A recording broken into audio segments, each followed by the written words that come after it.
So Stewart, we've had lockdown, COVID, conflict in Russia. Yeah. How has this affected the valve supply? How has this affected the quality and the supply of valves? Well, it's been an interesting couple of years. During COVID, nobody made any amps. All the factories were locked down, right? And then everybody came back, like 2021. And at the same time, Russia decided to have their special operation, and the West got their nose out of joint. So what happened was we had demand shooting up and supplies going down. So all the valve suppliers suddenly realized, I can't get Russian valves. Who are Russian valves? Electro-Harmonics, Softtech, Tungsol, Genelex Gold Lion, and Svetlana. It all became really hard to get. Remember as well, the effects of the Chinese factory Shuguang were starting to be felt because the Chinese government who owned it shut it down. Right. Right. So they closed that. So suddenly, the two biggest makers of valves virtually disappeared overnight as demand was going up. The other major supplier is JJ Electronic in Slovakia, in the EU. So suddenly everybody wanted to buy JJ, and deliveries went to 24 months. I was getting quoted 24 months for a Commoner Garden EL34, and for an ECC 83 the same, and which the message was, we don't know when we can supply you. And of course the customers all got panicked. Guys making amps got panicked, and orders were flying left, right and centre. Yeah. Luckily at the time, at the start, I had quite a lot of good stock, and I think I got rid of it all in about 2 weeks. It was just nuts. Now, as we've moved forward with Russia's special operation, a couple of things have happened there. Well, 35% sanctions duty. Russia can export. FedEx and DHL and all those guys are taking product out of Russia. Really? Yeah. But nobody is taking product the other direction. FedEx doesn't operate going into Russia. Back to Russia? No. Right, okay. So for example, so what that means is that you can buy the valves, but if you have a bunch of duffers, if you end up with ones you need to return, you can't. So that doesn't impact the end customer, but it certainly impacts somebody like us, who could end up with a whole batch of rubbish. Right? Yeah. Not that I'm implying any of the guys make rubbish, but occasionally you do get problems, right? Yeah.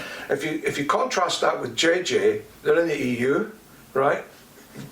No problem. They're very good. 180-day warranty for me, so I give customers a 180-day warranty, and they replace them. So I have no problems. Of course, the costs are minimal. It's just getting them from Slovakia here at the UK. Right. Now, Tube Amp Doctor has recognised that gap, and what they have done is work with Chinese suppliers, but they didn't make guitar valves. They were hi-fi valves. They were, yeah. So what they did was they had valves designed. Printer starting. Sorry. So what they did was they created the 12BH7, the EL34, the 6L6 valves that they didn't have, and of course they're marketing them as the red base valves. So that's relieved the supply. The good news is also that JJ did expand their capacity at the time when they were facing the 24 months situation. They did everything they could. Yeah. One benefit of JJ being the smaller supplier, and now that amp manufacturers are relying on them, right? Yeah. Because of that, when you make a much higher volume, the quality goes up, right? Because you get instant feedback. Yeah. And I have to say that I've seen that their quality is much more consistent than it used to be, say, 3 or 4 years ago. Really? Right. The good news is that delivery times are down to reason. At least I'm getting good delivery times. I get them on average a week. The biggest issue is customs since Brexit, because they keep changing the rules every 20 minutes. So how they came in last week is different from how they'll come in this week. How to get stuff out of Germany from Tube Doctor is totally different than how you get it out of Slovakia. I mean, it is a pain in the backside, right? And sometimes it gets stuck for 2 weeks. Yes. Yeah. Right. Tell me about it. Same issue. Right. Things you thought were going to turn up, because they turned up instantly the last time. Yeah. This time they don't. Right. Or they'll come straight through, but this time you have to pay the VAT up front. And yet I'm supposed to have the VAT suspended. So it's a mess. But I've just got to make sure to keep the stuff flowing in and out. So the JJ branded valves, their quality has improved because of this. Yeah. I mean, the demand on JJ must have gone through the roof from manufacturers, particularly American manufacturers, I would imagine. Well, for various reasons, for obvious reasons. Sorry to interrupt there. The other thing is that for an amp manufacturer, if you imagine you're building an amp and you're building it in the EU or the UK, and you're going to export it outside the EU and the UK. Now you've got an amp, let's say, with 4 6L6s in it and a whole bucket load of preamp valves. There's a lot of value in valves inside that amp. Yes. The customs guys are getting very itchy. When they see made in Russia stamped all over it, they want to put 35% duty on all those valves. And they come up with a notional value. You know, the amp guy might have paid, because he's a high volume guy, might pay not a lot, but they come up with a number. A retail price, I guess. Yeah, so therefore what happens is the amps get stuck in customs, and the amp company ends up with a bill that they never expected, which impacts their bottom line. Yeah. And that's why a lot of amps have gone up in price, just because of that. And JJ, of course, is the saviour in that it's EU, so there's no duty. If it goes into the United States or Canada or Australia, no import duty. No import duty, no sanctions duty, so it's nice and clean, and it goes straight in. Yeah. So that's put pressure on JJ. Can they keep up with the demand? I mean, are they big enough to? Can they keep up with the demand? Well, they seem to be able to keep up with the demand right now. The other thing, of course, the cost of living crisis and all that. Yeah. The sales of amps is bound to have gone down, right? I think all of us would get offers from all the different websites telling us 10% off, use this voucher for this bit of gear, that bit of gear. Yeah. So it's clear that People are spending less, definitely. yeah, and so what is happening then is the demand for equipment going down. So JJ, as an example, are able to keep up. Yeah. And of course, TAD with a red base is also is filling in holes as well, right? Because they have got no duty on them. However, some people are getting nervous because Chinese valves are from China, and the whole diplomacy thing between Europe, USA, they're just wondering if something's going to happen there, because they're starting to talk about putting loads of duty on electric cars because they're dumping, and we could maybe end up, allegedly by the way, right, but the same thing could happen, and a lot of guys are nervous. I build a bucket load of amps ready for export to find out I've got another problem with duty on these and security of supply. Now, there doesn't appear anything now, but the trouble is the world is so unpredictable right now. Well, isn't it? I mean, there could be possible connections, implications with China and their relationship with Russia, and people getting nervous about that. And it's incredible that politics can affect valves for guitar amps. It's the last thing that we would have imagined. I would have thought. Well, the extreme example is, of course, this special operation. It's had a massive impact. Yeah. And it also means that a lot of valves that you just thought, I can just go buy them, right? Oh, I need a Genelex KT88. Suddenly, the Russian factory with all those brands that I mentioned earlier,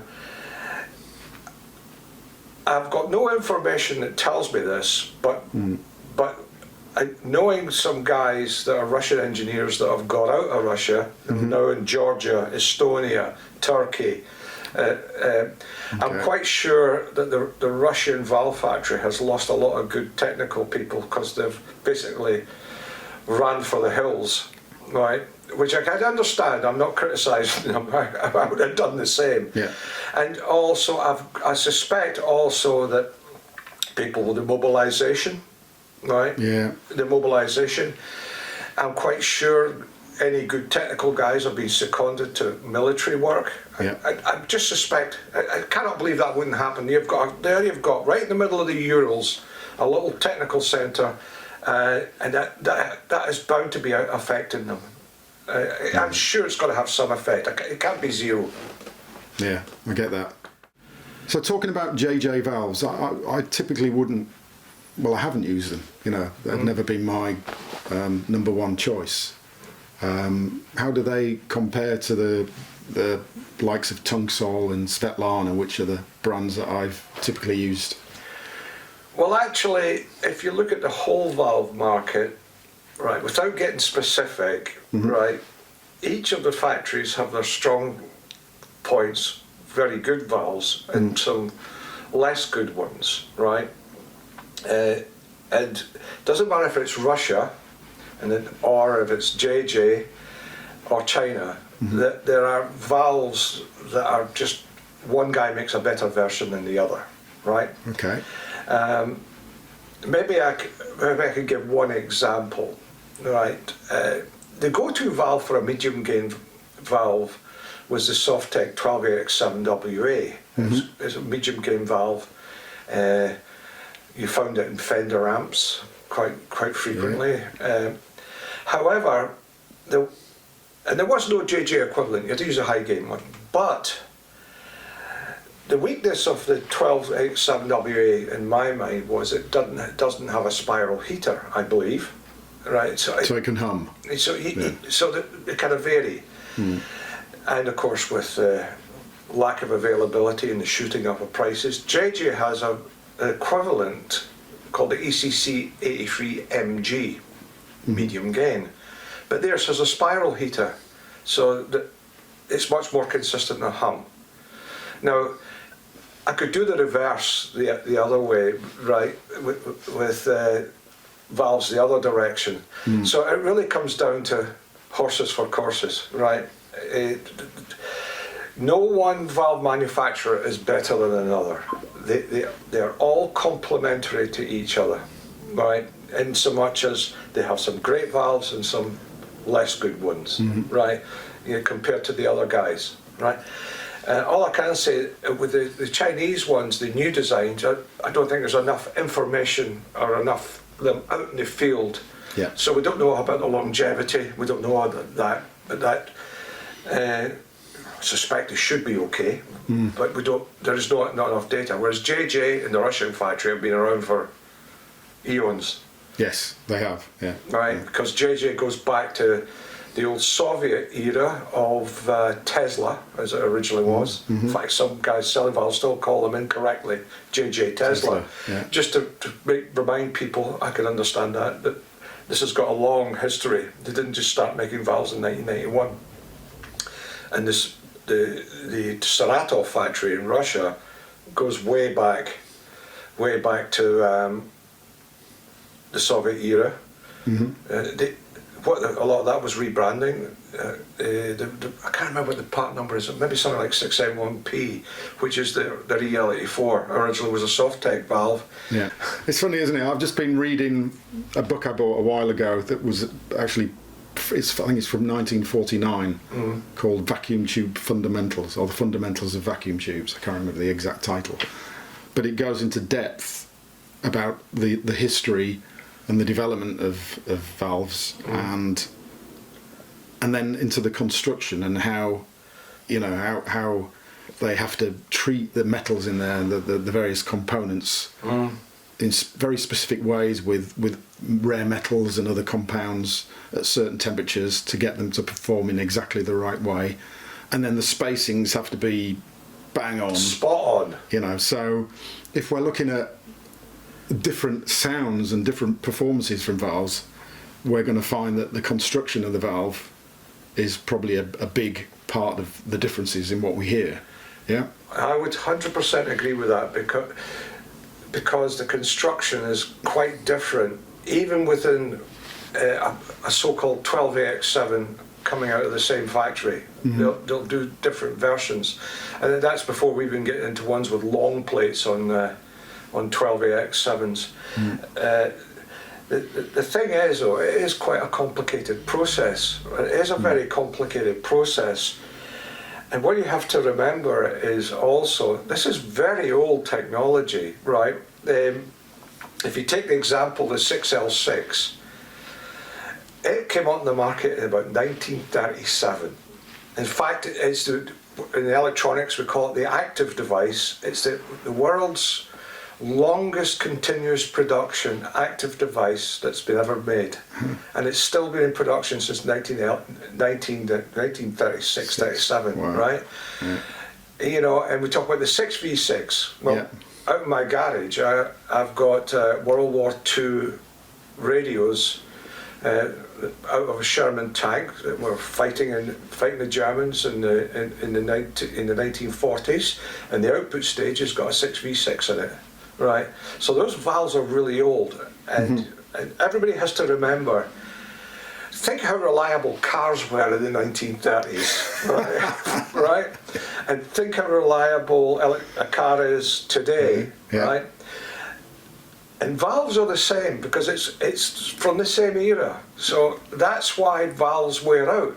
It was technology, all they had at the time. By the way, it sounds great, right? That's why we still use them. But you have to recognise the reliability.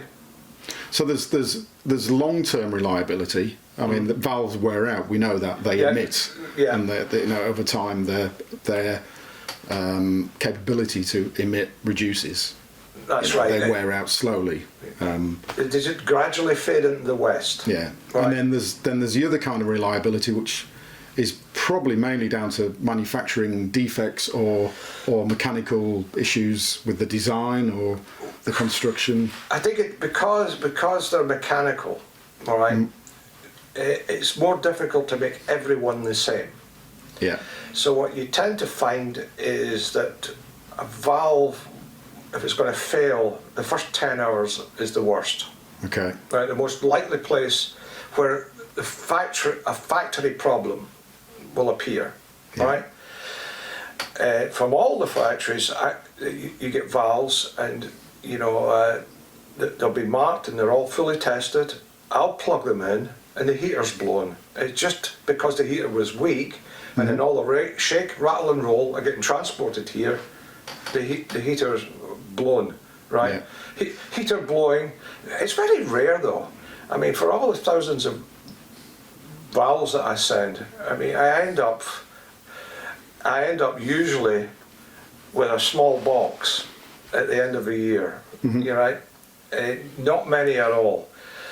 It always happens, though. You always seem to pick one customer who gets both a dud 12AX7 and a dud 6L6, right? That blew.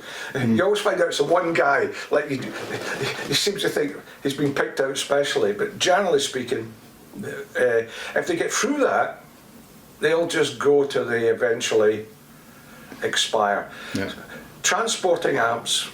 One thing is if you get an amp that's been red hot playing a gig, and it's really, you know, the amp's red hot, you strip down after the gig, and you take it out to the van, and it's -4 centigrade outside.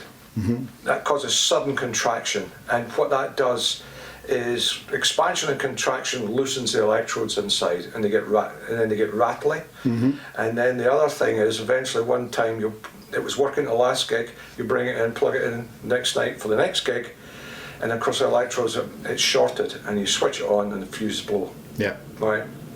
And that is just due to aging. So valves hate mechanical shock. Absolutely weak.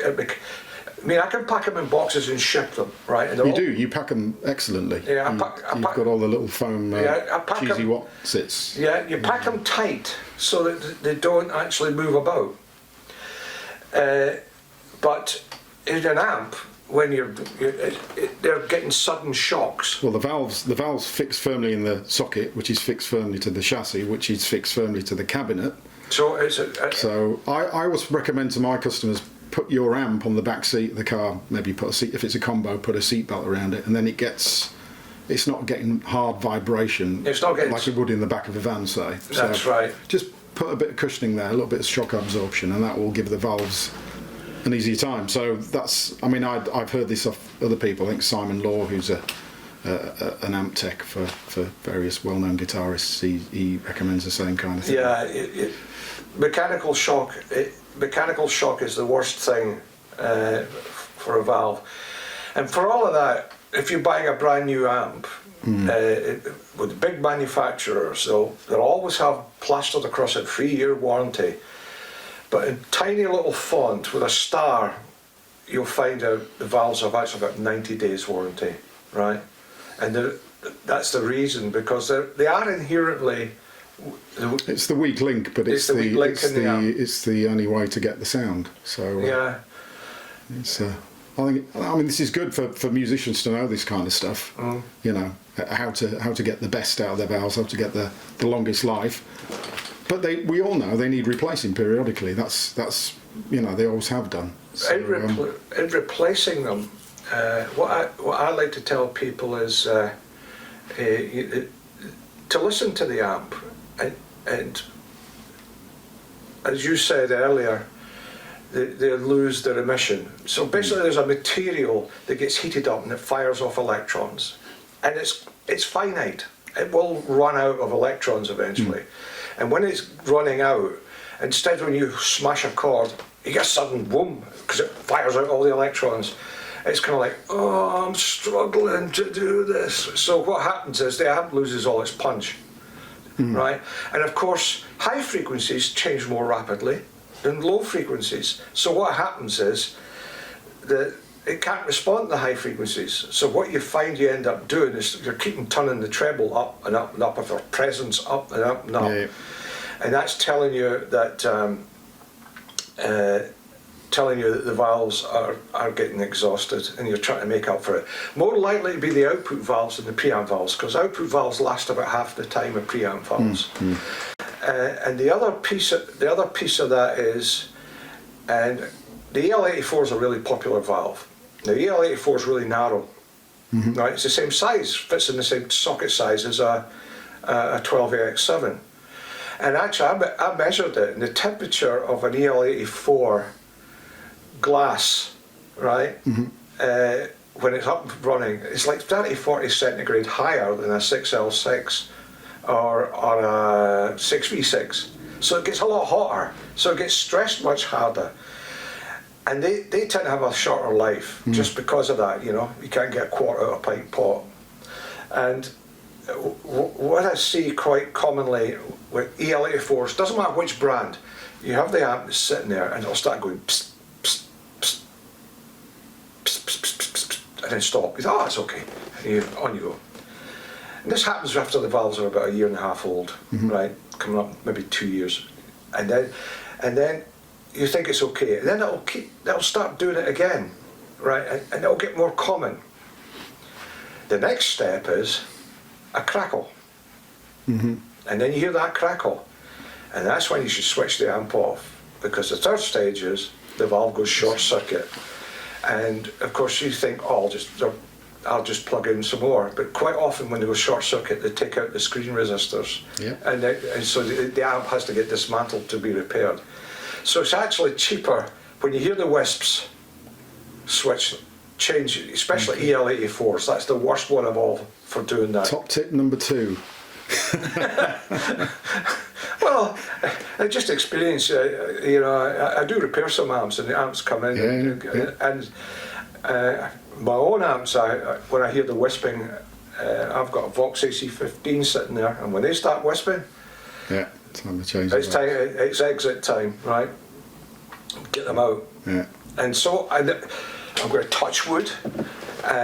So I've never had an amp that I've owned had the screen resistors blow out, just because I think it's actually cheaper, because if you go to the tech and there's a case of an AC15, you've got to get the whole chassis out. It's a pain in the backside even to change valves, but you've got to get the amp out, and then you've got to get it the chassis, you've got to get in there, and and if the guy's charging you £35 an hour plus VAT, you can buy a pair of EL84s for under 50 quid, right?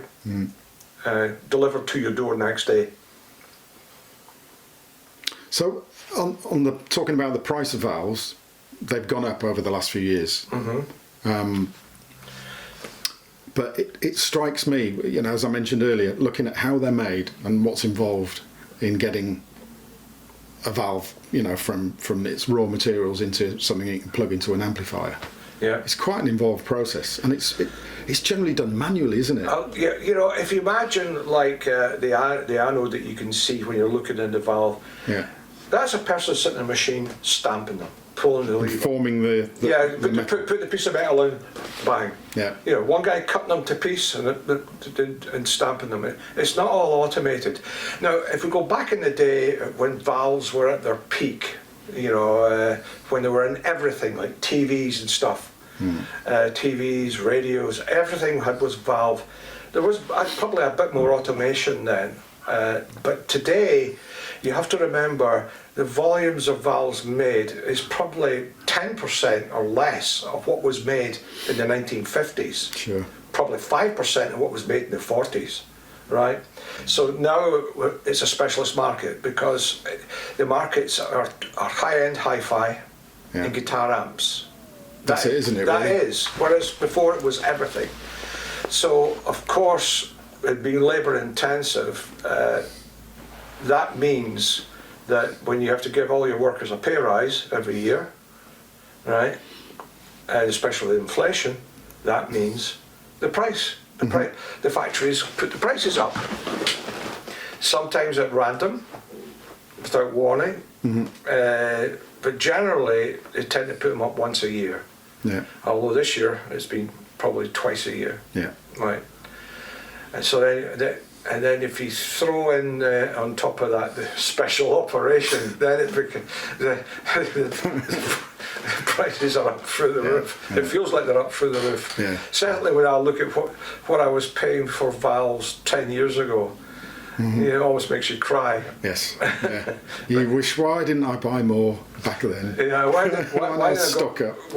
didn't I go borrow my ass off and fill a truck? Yeah. You buy them in bulk, and then you test them. Tell us about that process. What is the added value? Okay. Valves from valveguitaramps.com. Okay. Well, being an engineer at heart, and had all sorts of experiences, even with chips in the past. My added value is obviously I always buy directly from the source. Right. This is one of the reasons why I haven't bought Russian, because of some nefarious sources that I can't trace back. So I don't know what they are. There is rumours around, for example, that JJ ECC83s are available in China, but they're fakes. Oh, wow. They are fakes. And you might say, why do people bother faking valves? Well, actually, the penalties for faking valves is much less than the penalty for selling drugs, so it's more profitable. Especially when it comes to NOS. So obviously I buy from the direct from the source, so I know where they came from. Yeah. Right. Now, they're all tested by the factories, and that's all good. But let's take the example of the EL84. Factories typically test them at 250 volts. Now, I don't know an amp on this planet that runs them at 250 volts. Vox AC30s run them at 330, PV run them about 345. If you take the 6V6 in quite a lot of Fender amps, like the Deluxe Reverb, they're rated about 250, 300, normally where the factories would test them. Fender run them at 410. Right. So you've got to. So what I do is I test them at the maximum voltages testers will run at, which is 400 volts. And with the EL84s, I do see flashovers. Much better to flash over my tester to trip out than your screen resistors in your amp to blow out. Yeah.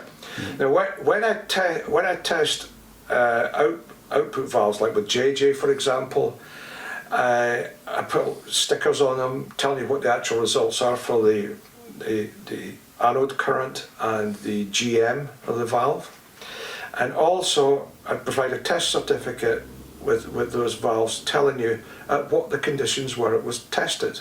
So the idea is you could replicate that if you so wished. So you know exactly how it was tested and what the results are. Right. With a balanced, if somebody buys a balanced 12AX7, I do a little test certificate showing the GM and the anode currents of each side. In practice,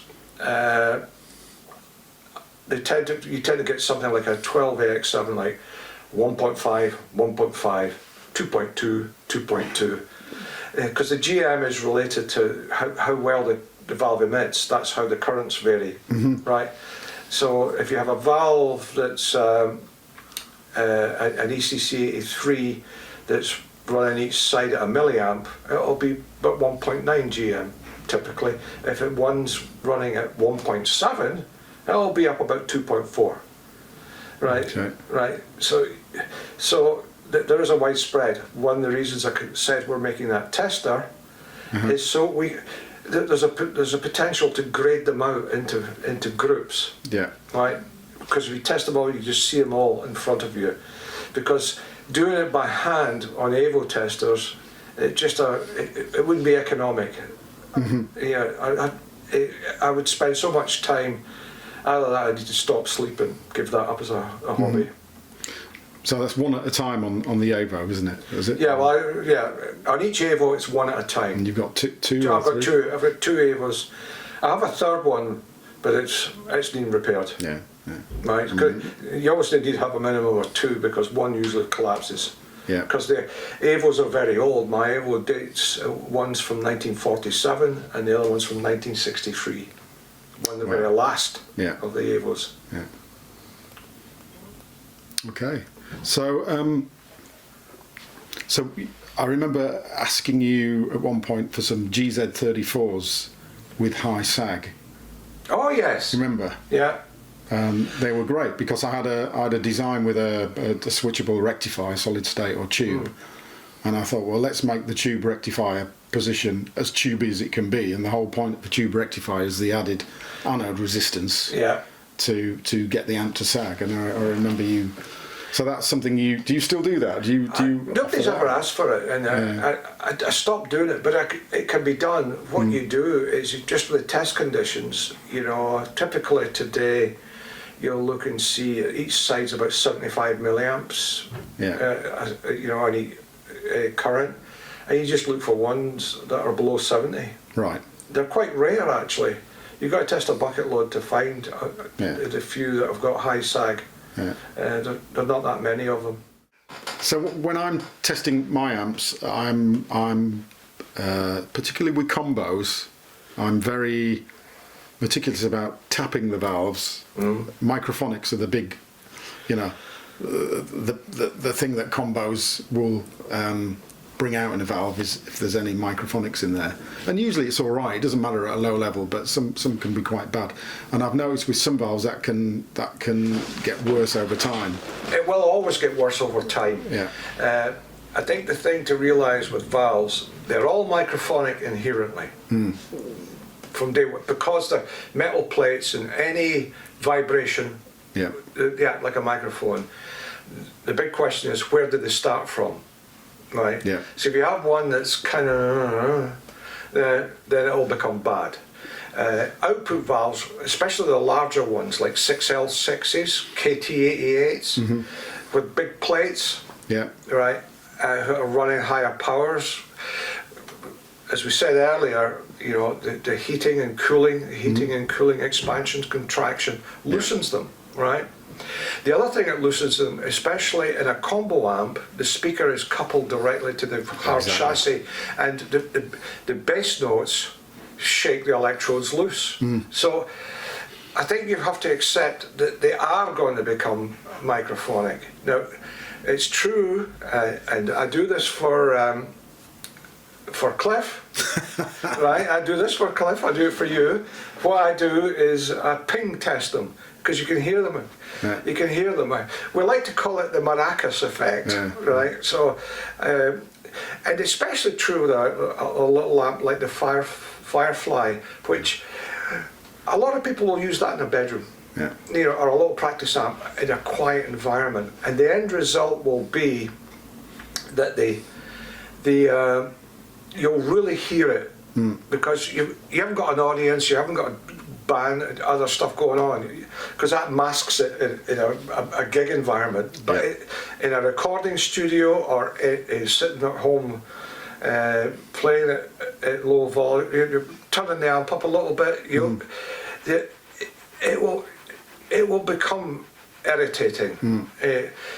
And the idea is that the amp starts out pretty good, but maybe after a year and a half, they'll start to rattle, and there'll be a point where you say, right, it's time for them to exit the amp and replace them. Yeah, yeah. It's combos. I mean, it's just something we can't get away from. It's been like that since. That's the trade-off with a combo. A combo's handy. It's a one-hand carry, but unless it's a Fender Twin Reverb with one handle on the top. I always call that the industry's best bad joke, putting one handle on the top of a Fender Twin Reverb. Well, at least Vox gave you a choice, didn't they? With the AC30? They gave you three. They gave you three on the Vox AC30, right? But one on that amp, ridiculous. Because it must weigh about 80 pounds, 100 pounds. Yeah, they do, don't they? Yeah. You end up with one arm like that, one longer than the other. Assuming you haven't pulled a muscle in your back in the meantime. So Stewart, the big contentious thing at the moment is digital versus tube amps. And I know it's mainly a sonic thing, but have you noticed any effect on your business in terms of valve sales? Have you noticed people are, they're ditching their tube amps in favour of a digital solution? Actually, no. Obviously, I'm a relative newcomer in the selling valves. 10 years ago, right? Actually, Okay. and believe it or not, 10 years since I sold my first pay match pair. But in that time, the business has grown. It's one of the reasons why we're moving soon to get more space. So probably, if I take this month and compare it with last year, which was a good year, probably the business has trebled, right? Wow. Right, so, and you would think, of course, well, we can do all this modelling and digital, which is great stuff, right?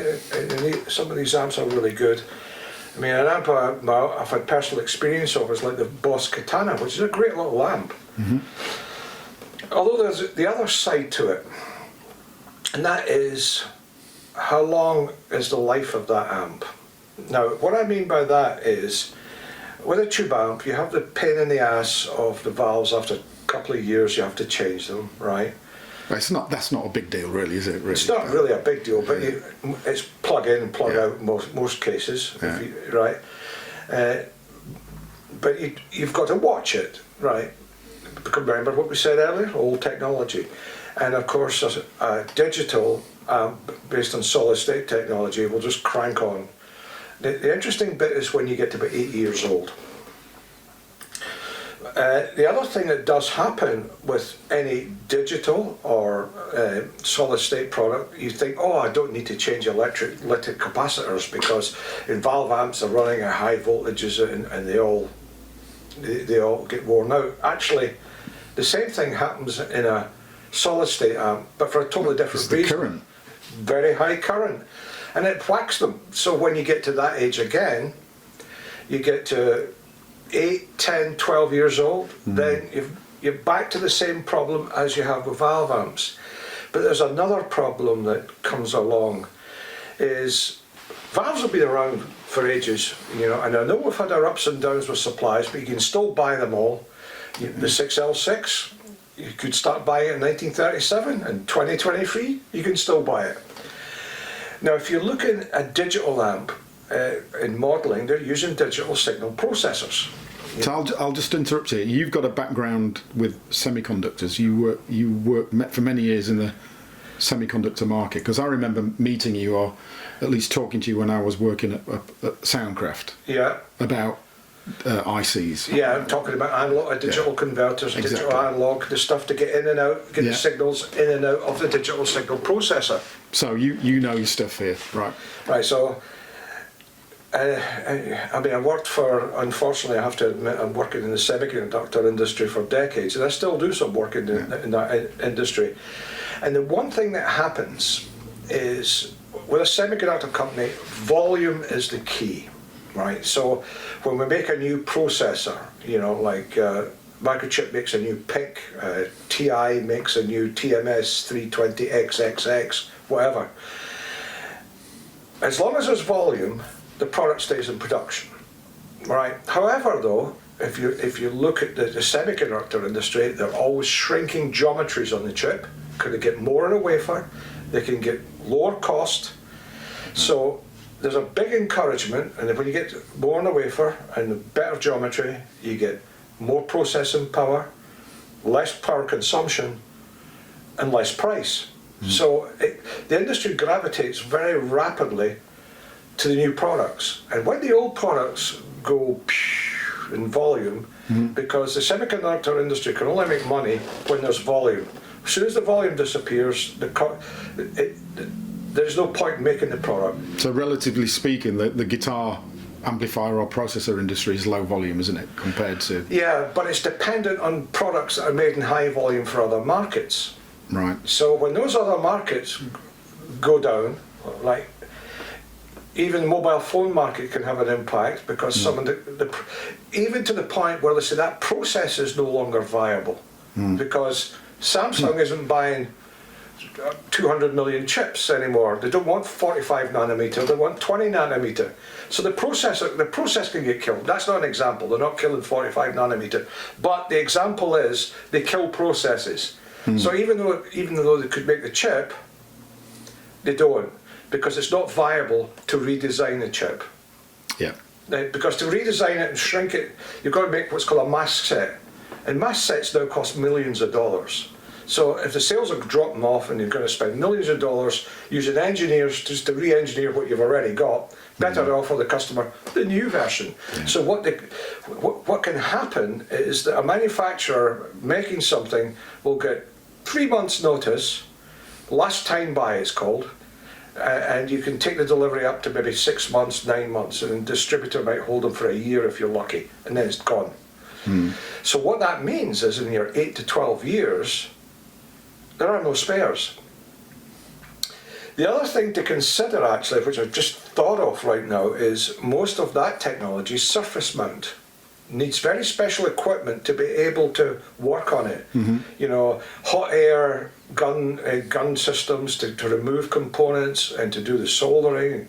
And a lot of amp techs today are not geared up for it, because it's a big investment. Or BGAs. I mean, ball grid array. Yeah. They're a ball ache, right? They're just terrible because it's underneath, you know, and the risk of damaging the board's much higher. you usually have to X-ray them in production just to check that. Yeah, because you don't know if you've made all the contacts, and if you try, and if you've got something with 200 pins on it, right, 200, and one isn't connected, how do you find it? So the practicality for being able to go to your local amp tech in your town will be gone. I'll have to go to some central place, right? And so the combination of chip obsolescence, just like your iPhone 5, the parallel is an iPhone 5, nobody would use it anymore because all the software's changed and everything's done. It's the same kind of thing. Yesterday's technology will not be repairable tomorrow, and tomorrow being, I think, an 8-year life. By law in the UK, a company has to make it something serviceable for 6 years. Right. Yeah. But once you get beyond 6 years, you're on your own. Whereas, so me, aside from how they sound, and by the way, I think valve amps sound great, and they're simple, right? So most guys can repair them, right? Well, let's compare the solid state digital manufacturing methods from today, where stuff is really built not to be that serviceable. Yeah. To let's go back to the 40s and 50s, say the 50s, the Fender Tweed amps, Right. just so serviceable. You can just take the back panel off, you can get to all the electrolytics, you know, they're wired onto a tag pot, so you could change them just before a gig if you needed to, and I think that's one of the reasons they were done like that.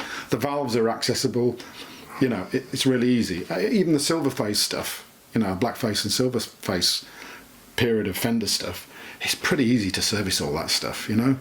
You know, all the electrolytics were in that can on the top of the chassis. You just take the lid off, you can get to them, you can change them, you know. Yeah. I mean, that was a massive influence on me when I was designing my stuff, is keeping that same kind of philosophy going, you know, that, you know, make them last forever. So you can always change the stuff. The components are readily available. They still are for all this, you know, as you know. Amps that were designed 60 years ago, you can still get most of the bits for them, if not all. Funny enough, I'm just looking across a solid state bass amp, and the amp got whacked on the front, which didn't only break the pots, but it also cracked the printed circuit board. Now it's built with modern technology, it's surface mount, it's probably a 6-layer, maybe even an 8-layer board. There's nothing you can do to repair it. So the amp's a number of years old. I've been waiting since July for the board coming from the factory, because I've got to wait on them doing a run, because they don't do them very often. And there's a great example. Now if that had been a blackface amp, and I yanked the back off it, yanked the chassis out with 4 screws, I'd have it out in about 5 minutes. I'd find a pot, put a new pot in, put it back together, it'd all be done in 30 minutes. And they'll be up and running, assuming I had the pot, of course. Right? But the pots are readily available. If I don't have it, I'll have it tomorrow. Right? And the digital stuff, with the technology is built with, and with the rapid obsolescence of DSPs that are the heart of these products, that gives them a limited life. And they've got multi-layer boards, because we mentioned the ball grid array. When you've got 200 pins, you've got to have multiple layer boards, and if something happens on that board, it gets cracked, it's scrap. There we go. There you go. And although the solid state and digital amps will sound as good as the valve ones, it's almost like it's a sledgehammer to crack a nut. You can already do it really simply, right? It's kind of like going all around the houses. But the thing for me with valve amplifier design, something that comes from the 30s and 40s, basically, not much has changed since then. It's elegantly simple. The way everything goes together, the way the audio path is, and the way the power supplies work. They're just beautiful in their simplicity, really. It's the serviceability that comes from that. Serviceability, reliability, low component count, construction methods. If you look at a front end on a solid state amp, you know, you'll have a little device called an op amp, and there's loads of resistors and capacitors around it, and diodes and all sorts. And the front end of a valve amp is half an ECC83, so there's a resistor coming from the power supply to one terminal, there's a resistor, maybe another one going to ground on the grid, and a resistor going to ground, and a capacitor out. That's it. About 5 components, and there it is, and it's got an amplification factor of maybe 150, right? 100, something like that, depending how you do it. Or maybe if you want to be really smart, you put an electrolytic capacitor to bypass the cathode. So you might get up to 6 components. Right? Right? Whereas if you look at, by comparison, a digital amp is just like bristling. we said that DSP, you think, oh, it's all digital. Well, yeah, but there's about 101 capacitors hanging off all, because it's got a 3.3 volt supply, it's got a 1.8 volt supply, it's got a 5 volt supply. I need a electrolytic decoupler, I need a 0.1 microfarad for the high frequency decoupling because it causes RF interference, and blah, blah, blah, blah. And you end up with a part with a zillion capacitors around it. Yeah. Yeah. Yeah, it's quite typical. I remember those days, yeah, designing that kind of stuff, you know. Stuart, it's been great to talk to you. Thanks very much for your time. It's been fascinating, in fact. We must do it again. I'm sorry, I'm a bit verbose at times because it's a subject I love. So once you get me started, I'm like you wind me up like a clock. Right. All right.